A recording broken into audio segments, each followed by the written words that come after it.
La langue française foisonne d'expressions issues de l'Antiquité grecque et romaine. L'une des plus fameuses d'entre elles est celle qui consiste à ouvrir la boîte de Pandore. Mais saviez-vous que cette boîte était en fait une jarre et que derrière le mythe de Pandore se cachait celui de Prométhée ?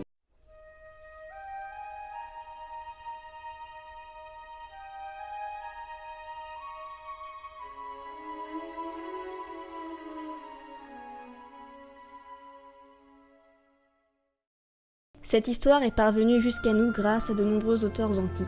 Parmi eux, Homère, Hésiode ou encore Paléphatos. Ce mythe fondateur nous raconte comment l'amour d'un dieu pour les hommes les conduira tous à endurer d'éternelles souffrances. Prométhée fait partie des dieux dits sub-olympiens. On dit que c'est lui qui forma les premiers hommes à partir du limon. Désireux de rendre sa création parfaite, il vola au dieu le feu et l'offrit à l'humanité, aidé par Athéna. C'est ainsi que Prométhée déclencha la fureur de Zeus qui décida de le punir par le biais d'une ruse. Aussi, Zeus fit appel à Héphaïstos, le dieu forgeron, et lui demanda de réaliser une femme à partir d'eau et d'argile. Une fois créée, Athéna lui insuffla la vie et lui enseigna les arts réservés aux femmes. Puis, tous les dieux lui offrirent un don. C'est ainsi que fut choisi son nom, Pandora, ce qui signifie en grec ancien celle qui possède tous les dons. Pandora, ou Pandore, magnifiquement vêtue et parée, se vit remettre une jarre close par Zeus.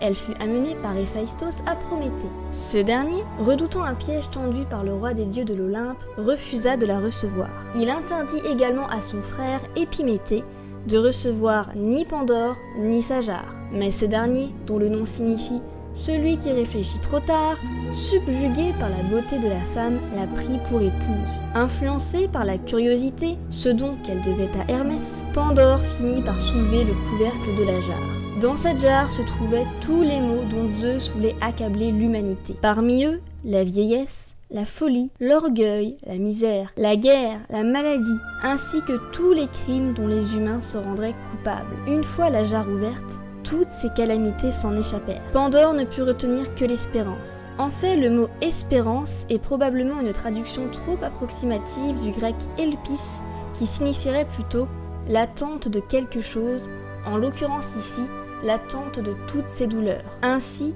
Pandore aura au moins pu éviter à l'humanité de ne pas se consumer dans la peur et l'attente de la souffrance, à défaut d'avoir pu lui épargner tous ses maux et ses crimes. Notre expression moderne a remplacé la jarre par une boîte.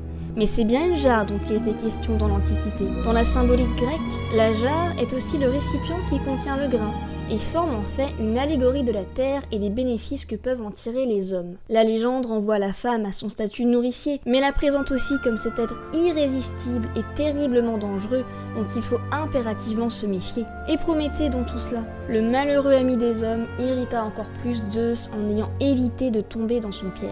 Le grand dieu olympien décida alors de l'enchaîner au mont Caucase où un aigle viendrait éternellement lui dévorer le foie. Rassurez-vous, les légendes disent aussi que Zeus finit par lever la punition et envoya Héraclès délivrer le pauvre Prométhée. La légende de Prométhée fut longtemps célébrée à Athènes et donna également naissance à de nombreux rites romains. Alors, la prochaine fois que vous vous apprêtez à ouvrir la jarre de Pandore, soyez bien sûr que vos raisons sont aussi nobles que l'amour que Prométhée portait aux hommes.